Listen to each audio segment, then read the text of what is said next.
Welcome to My Favorite Mystic, a podcast about the weird and wonderful world of mysticism. I'm AJ Langley, and today I'm joined by Harri Hudspith. Harri is an artist researcher whose practice explores the historical influence of Christianity on our ideas of language, mind, and the body. They're currently in the very, very final stages of a PhD at the University of Bristol, where their practice-based research looks at the psychological role of language in the mysticism of Teresa of Ávila. Harri, thank you for being here. Thank you for having me. It's very exciting to be here. Well, it is great to have you here to talk about Teresa. But before we talk about her, let's talk a little bit more about you. How did you find yourself studying Teresa of Ávila?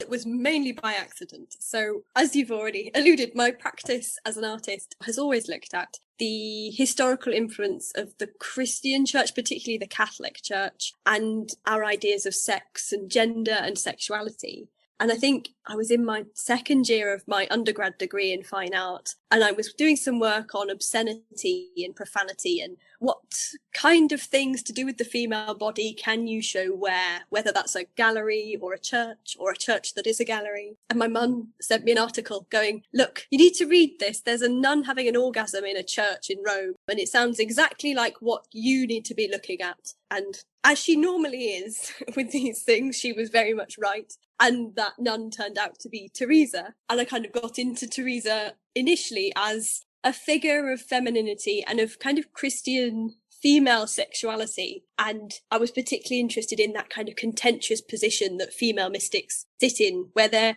kind of defiant figures of feminine stereotyping. They're writers and teachers and readers and preachers and reformers, when, particularly in the medieval period, at a time when they weren't really allowed to be doing any of this. And yet, simultaneously, they support the church, who I see as imposing all of these repressive rules and regulations on women and female figures and sort of sexuality and the body. And I came across Teresa, who's this very powerful, very articulate, very charismatic writer and reformer and mystic. And I really struggled to work out how can she go along with this? Why are you so into this church when you're such a strong, powerful woman? So kind of came at it from a very roundabout way and have gone down the rabbit hole of Teresa studies, for want of a better word, for the past few years now.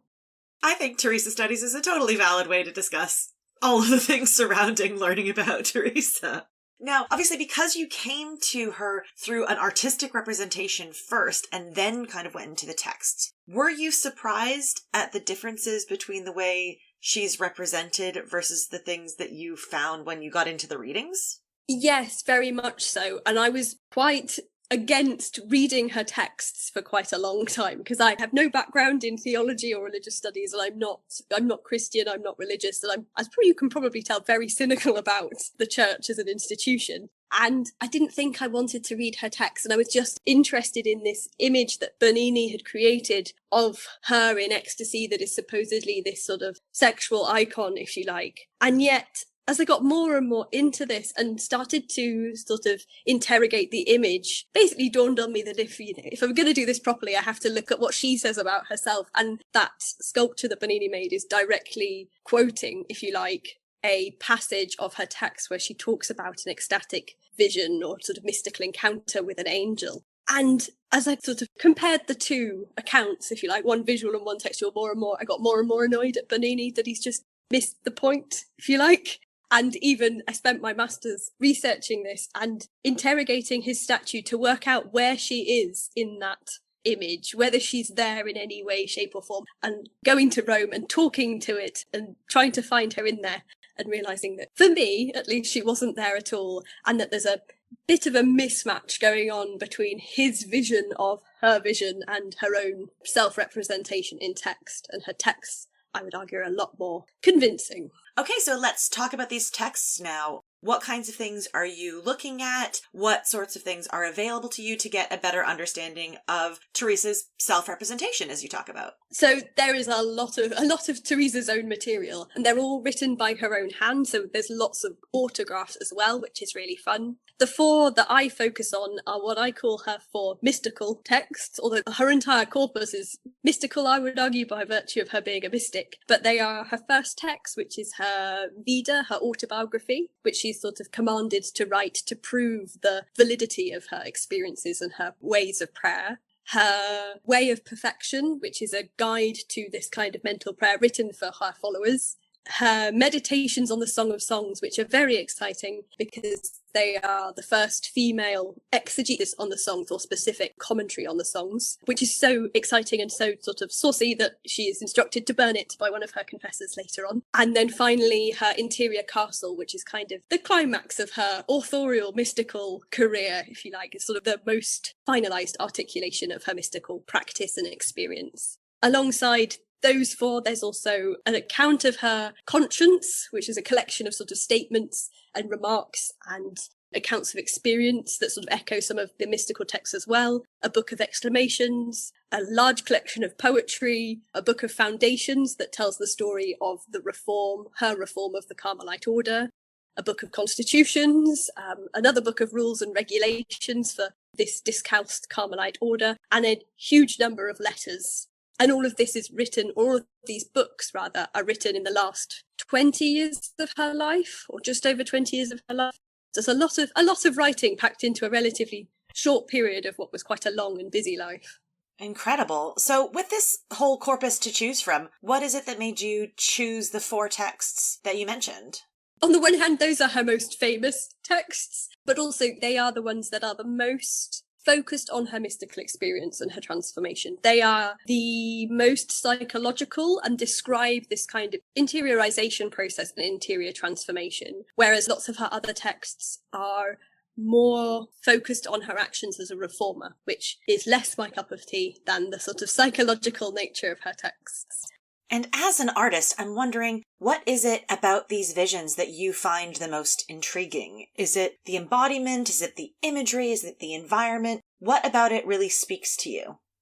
I think the main thing I'm looking for, and the thing that I find most exciting about Teresa, is the way she writes is inherently visual or visionary. It's not just accounts of visions, but like lots of medieval mystics, there's huge swathes of sensory imagery within these texts, and her texts are sort of constructed from image after image after image and never create a cohesive vision or portrait or illustration of what she supposedly saw, in inverted commas, within her mystical experiences. But that, for me, speaks to the way she would read and the way she achieved these mystical experiences and the way her brain worked, or her soul and her mind worked, if you like, in an inherently visual and visionary way, which means for me as an artist, there's a lot going on. It's less about drawing pictures of what she saw or what she's describing, and more about emulating that sort of visualization process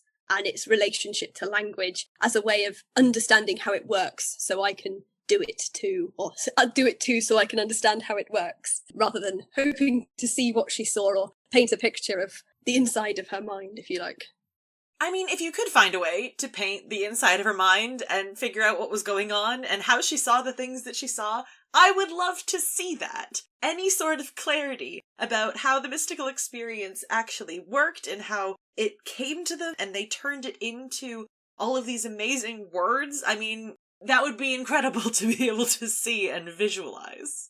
It would be amazing. Sadly, at the start of my PhD had something like that in mind, and it became very, very obvious very early on that that was just going to be very impossible to do, because it does end up being literally beyond images and beyond words. And so I came back to using language because that's what she was using in the first place. So it's sort of this vicious circle if you can never actually get to an image. I feel like that really exemplifies one of the fun and frustrating things about working with mysticism, is the inherent inability to really describe and understand and figure out what's happening with these visions that are supposed to be ineffable. They're not supposed to be fully understood by humans, but the mystics experience them, and then through images and through words, they try to convey enough of it for it to make sense, and often you find they're saying, you know, this doesn't really say what I'm trying to say, but it's the closest I could get. And then we're still trying to do the same thing of going through the cycle of words and images and words and images and just trying to figure out a way to make it all make sense.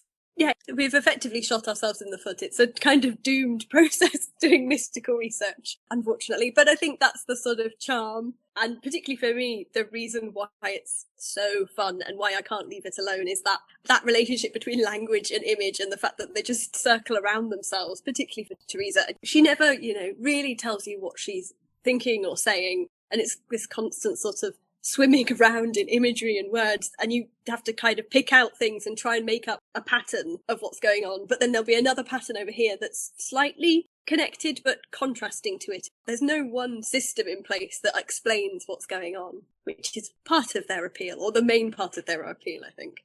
And appealing they most certainly are. Now, we've made it a solid 10 minutes into the podcast, and we have yet to talk about biography, so I think it's about time. Can you tell us a little bit about who Teresa of Ávila was and what we know about her life?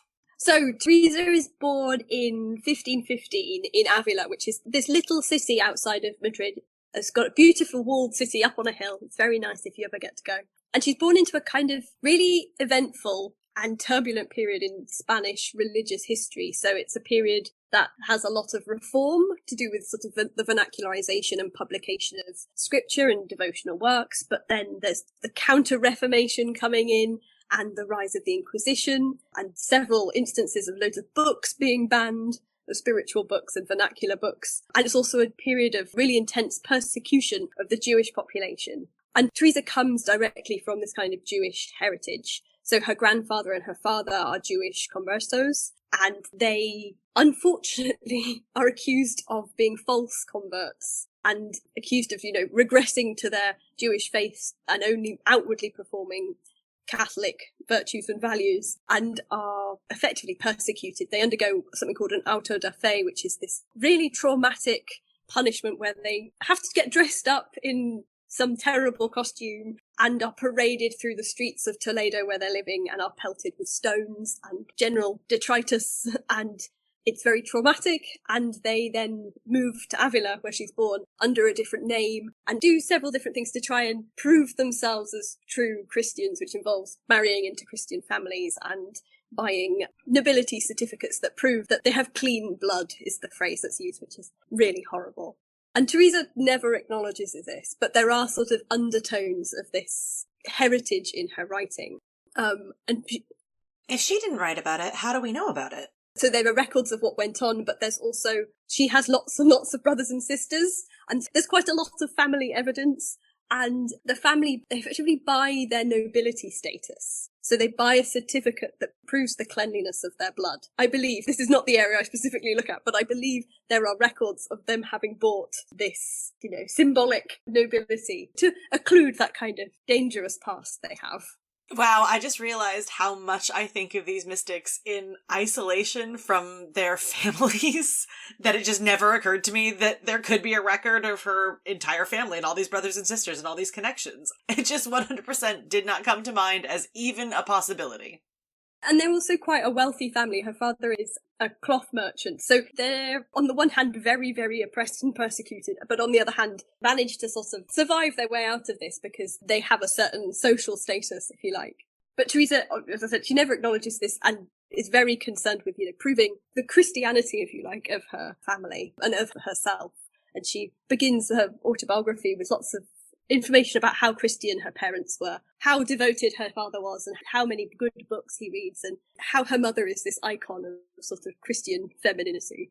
But she's not a mystical child in any way. She doesn't have experiences or visions from a young age like other mystics. But she does have this kind of desire to imitate saintly figures and hermits. There's a great story where she persuades one of her brothers, who's about the same age as her, that they need to run away to the land of the Moors to be beheaded so they can be martyred. And they run off, they run out of Ávila, and fortunately someone realises where they've gone and brings them back in before anything can happen. But there's this kind of undertone of I understand the value of going off and doing these things for God and the love of God, but I also want to go on an adventure. And I think that's slightly inherited from her brothers, who get to go off and be conquistadors and travel to the Americas. And she's potentially a little bit jealous of what goes on there, I think. Although by establishing her own reform later on in life, she does get to travel all throughout Spain and is constantly on the move and has her own adventures that I would argue are probably more significant, at least historically, they're more remembered than those of her brothers. So when she's 13, her mother dies and she gets sent away to an Augustinian convent to be educated. And she's not a massive fan of becoming a nun to begin with, but gradually she realises this sort of vanity of the exterior world, and through conversations with these women and witnessing their devotion, she comes around to the idea that it's sort of a reluctant decision, that this would be what's best for her, or else she's going to go to hell. Effectively, paraphrasing one of her statements, is, this is the best for me, otherwise I'm going to go to hell because I like nice clothes and I'm quite vain and I like to be clean and have scented baths, but it's not good for my soul. And so she, aged 20, runs away to the Carmelite convent of the Incarnation and professes, and for the first 20 years of her life is supposedly, I'm afraid I can't remember who says this, but someone calls her an unremarkable nun. She can't pray. She really, really hates that she can't cry at the sight of the Passion. She's really unmoved by this supposedly really harrowing image that she does engage with, but it doesn't move her to tears, which are this sort of emblem of devotion, particularly in Castilian spirituality at this point. And she gets really distracted all the time, and she's not a mystic yet, and she's not a very good nun. At the same time, she's also very ill. So about 2 years after she enters the convent, she has to leave again because she is so ill that she needs to go to this nearby town to be cured. And she comes so close to death that they put the wax on her eyes and have given her last rites, and then she wakes up and peels it off. But on the way to be cured, she goes to stay with her uncle, so her father's brother, who is a particularly devout man and well-read, like her father. And she spends the days with him, reading to him from devotional, sort of semi-scriptural texts. In particular, she talks about reading Jerome's epistles to him. And he then gifts her probably the most important book in her life, which is Francisco de Osuna's Third Spiritual Alphabet. And this is a guidebook to a mode of mental prayer called recogimiento, or recollection. And this is kind of what I almost think of as like her first conversion. It's not a mystical conversion, but it's a point where she decides to take this book as her guide, as her maestro. She says she takes this as her spiritual master when she can't find a confessor or spiritual guide in a real person. And she's going to dedicate herself to following this method until she can develop some of those spiritual graces in prayer. Do we have a sense of what these methods are and the kind of guidance in this book? Yeah, so for Osuna, he describes recollection as a mode of interior prayer which you sort of turn within yourself and try to achieve a sense of interior quiet by stilling your faculties and senses. And from that interior quietness, you can then rise up to union with God. Teresa follows this process, and this is very influential for her, but the way she describes her process of recollection is slightly different, and it's very interesting. It's very, very passion focused. So for Teresa, recollection is more like it is this search of the divine within and an interior stillness, but the way she does this is by reading a passage of the Passion and visualizing it in her mind and walking within that narrative, looking at all there is to see and to feel. And so it's very much grounded in imitatio Christi, more than potentially Osuna's guide gives out. And it's very visual for her. It's sort of, that's why I'm interested in all the imagery, is this process of visualization in meditation is really interesting. And for the next 15 years, after receiving Osuna's book, she does manage to start this process and achieve some sense of that spiritual quiet and some of the consolations that come with it. But it's not until 1554, so she's nearly 40, when she actually has her mystical conversion, which actually turns out to be standing before an image of wounded Christ. She gets those mystical tears and they pour down her face and she can't stop. So she eventually gets there. And then a bit later on in 1556, she starts to have these ecstasies and raptures, these sort of visionary experiences which she's famed for. And she also, in the same year, experiences the spiritual betrothal, where she becomes almost Christ-like. She reaches a sense of spiritual perfection. And then in 1572, she has the experience of the mystical matrimony, that ultimate spiritual unity with the divine. And then she lives for another 10 years after that. And interestingly, she starts to have these mystical experiences in the mid-1550s. and then actually begins her writing career at the same time and her reform career. So she starts to reform the Carmelite order in, I think it's about 1560, and their first foundations are in 1562 and 63, and it, escalates from there. There are 17 she manages to found in her lifetime, and all of her books date from about 1559 onwards. So there's a long period of sort of illness and spiritual aridity is kind of how she describes it, and then a shorter period that's really jam-packed full of writing experience and sort of reform, and she gets a lot done in those final years of her life. The Passion plays such an important role in her story, from not being able to weep when contemplating it or at images of it, and then using that as the focus for this new method to contemplate and reflect and get into this interior self, and then finally the mystical revelation and her actually being able to cry and weep. It really does come full circle from the thing that was a problem is also the thing that reveals how holy and special she has become. Yeah, so there's a really interesting kind of tension between that, I can't do the Passion, I can't do this kind of passion-focused devotion, and then actually that becomes so central in her mystical practice, but also, I would argue, in her mystical transformation, so what happens to her soul. So part of the really exciting bit about the imagery she uses is the way she describes how the soul is transformed in this process of recollective interiorization on her pathway through the soul castle, which is her sort of central image in her final text of the soul as a diamond castle, that the soul also journeys through towards God, who lives at the centre. And she describes the process of the soul's transformation through this castle as a reshaping, a reformation of it in almost like artistic or sculptural terms. So she talks about it being impressed, carved, engraved, sculpted, and it is Christ's image that is impressed upon her most of the time. So the things that leave these impressions upon the soul are her visions. That she describes two different kinds of visions. One set are imaginary visions, and these are seen with the eyes of the soul. They are image-based visions, so corporeal images, but seen interiorly, and they tend to be of Christ. And then she also describes intellectual visions, which are a bit more like those kind of Augustinian or patristic kind of ultimate spiritual seeing, which isn't actually seeing at all. These are experiences that surpass image, also surpass words a lot of the time, but they also leave an impression or an engraving upon the soul. And through these visions, she describes her soul as being reshaped as an image into an image of perfection, and that image of perfection is Christ's model. So she not only sort of envisions him in meditation and follows him along the pathway of the Passion, but that process reshapes her soul,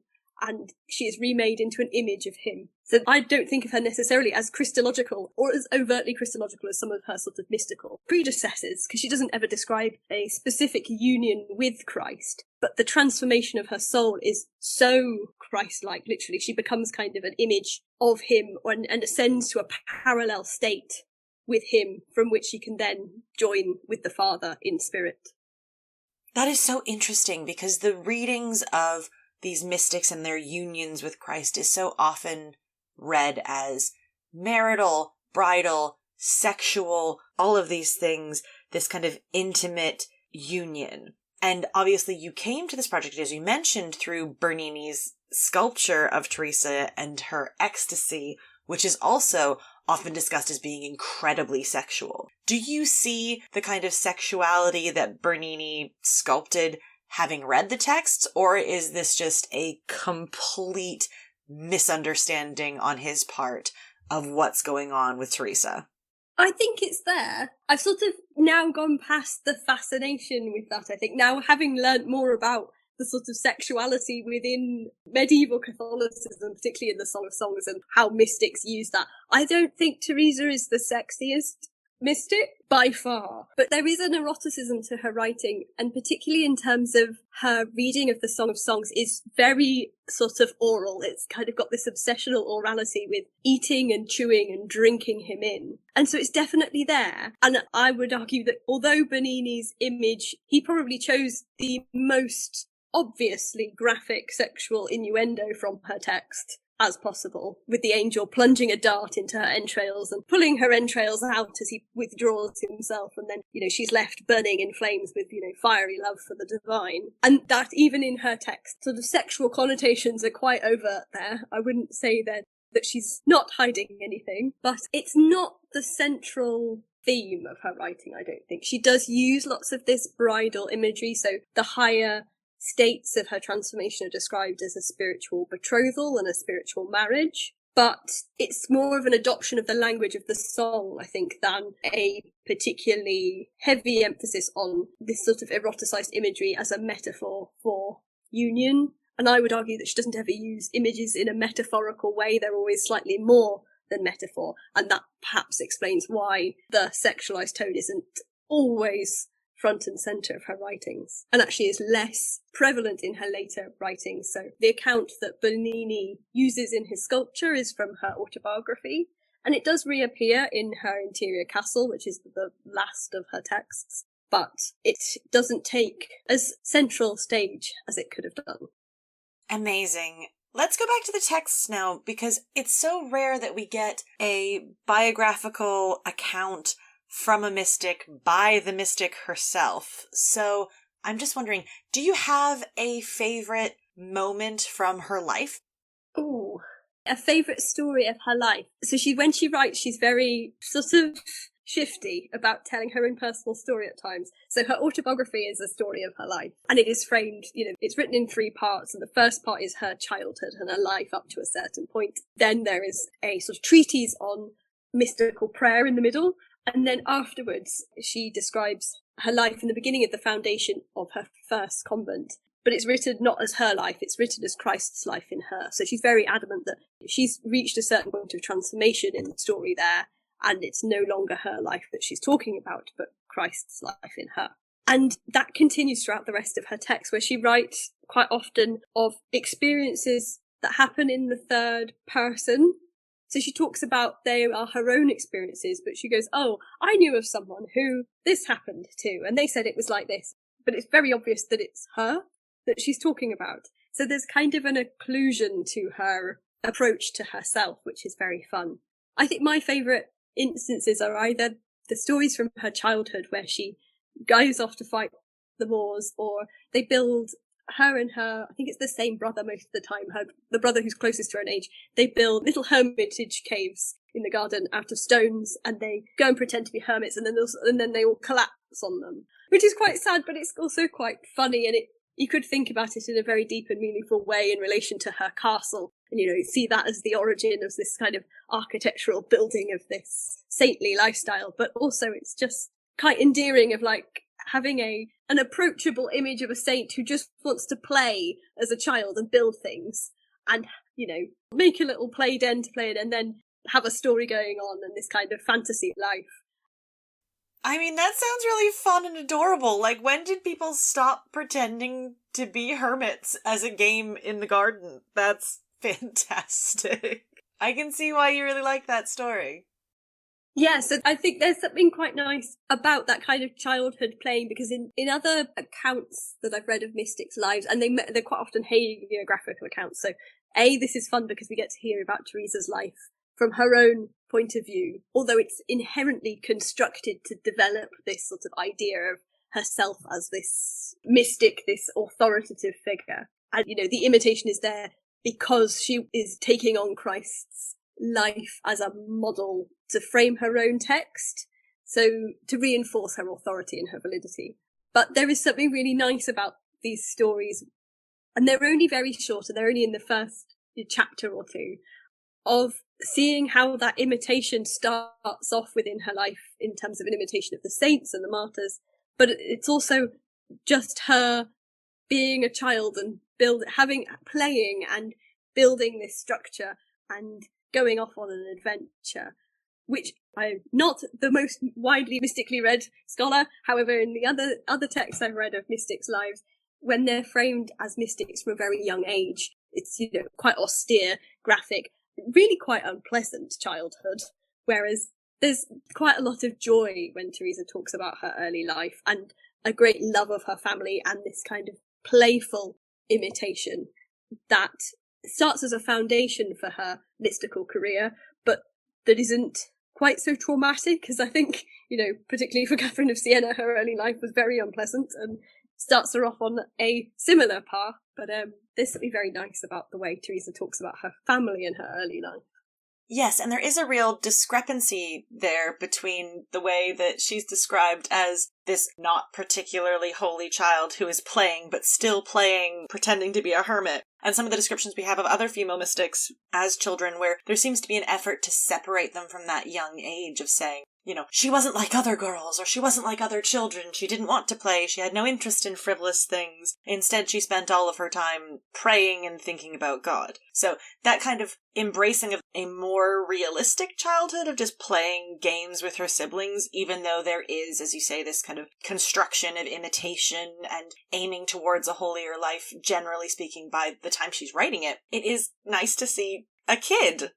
Yeah, and I can't imagine being that young and not having some kind of playfulness or joy, or at least I'm sure you could have that devotion to God from that young age, but you still have an inherent childlike quality for at least for the first 4 or 5 years of your life. And I can't imagine that 500 years ago that doesn't happen, because I'm sure you see it in other things. Yes, and it's actually quite interesting how these stories contribute to our understanding of what childhood was like in the medieval and early modern periods, because there has to be some sort of contrast, right? If they're arguing that these figures were really holy because they didn't play, then that assumes that most children who aren't particularly holy did play, which is an unfortunate, condemnation in a little bit of playing, but also it shows that this was a concept and children did have joy in childhoods and playfulness and all of that in this period. So now we've talked quite a bit about the beginning of her life. Let's move and talk about the end. So you mentioned that these last 20 years of her life, she's doing a lot of writing and a lot of traveling. What do we know about the end of her life?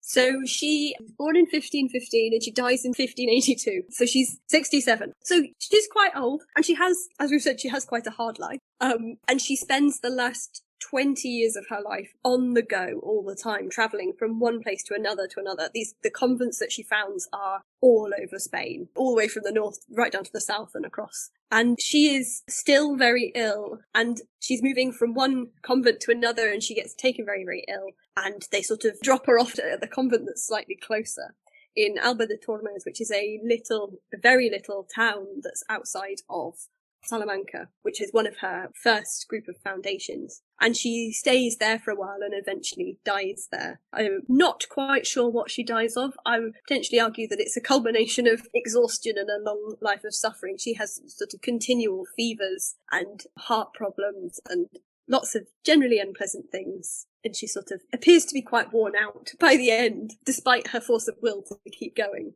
And so she dies there and she's buried there. And that's now the site of all of her remains and a sort of shrine to her there. And her main relics are there. And they've reconstructed the cell where she died. And it's all very beautifully baroquely done up. Not to look like it would have done when she was there. But it's a good site to go and have a look at if you ever get the chance. So with these relics in this shrine, do we get any of the telltale signs that we sometimes see with the bodies of holy figures with regards to proving their sanctity? So she is someone who has that supposed odour of sanctity. So I believe when she was buried in Alba de Tormes, and it's either 4 months or 4 years later, they dig her up, and she is supposedly, incorrupted. She smells very nice. And one of her confessors who's there at the time, Gracian, he chops off one of her fingers and is like, I'll just save this for later. This is going to be important. And then they sort of repackage her and bury her again. But there's also, I'm not quite sure of the validity of this. There's also, there's a relic of her heart, which supposedly has the mark of the angel's arrow that pierced it. So you can see supposedly 2 scars on it that's preserved and on display in Alba de Tormes, along with her, I think it's her right arm. The bones of her right arm are in a lovely cask on the side, and the rest of her bones are also in a big casket there as well. And then there's bits of her scattered all over the place. So that one finger that Gracian cut off has made its way around several different countries. There's bits of her in Paris, Portugal, lots of different sites in Spain. I believe there's an arm or a hand in Rome. And it's rumoured that General Franco had her hand. That was his personal sort of personal relic. And when he died, it was on his pillow or in his bed with him. Yeah, I mean, saint or no saint, I cannot get my head around sleeping with the arm of a dead person in my bed or on my pillow or wherever it was that he kept it. That's pushing it too far for me. Yeah, what was the point of having it on if he was already dying? Was he hoping that she would sort of guide him up to heaven? I'm also really curious to know whether it was in anything or whether it was just the hand on its own, or his arm on its own, on his pillow, without any sort of wrapping or decorative casing.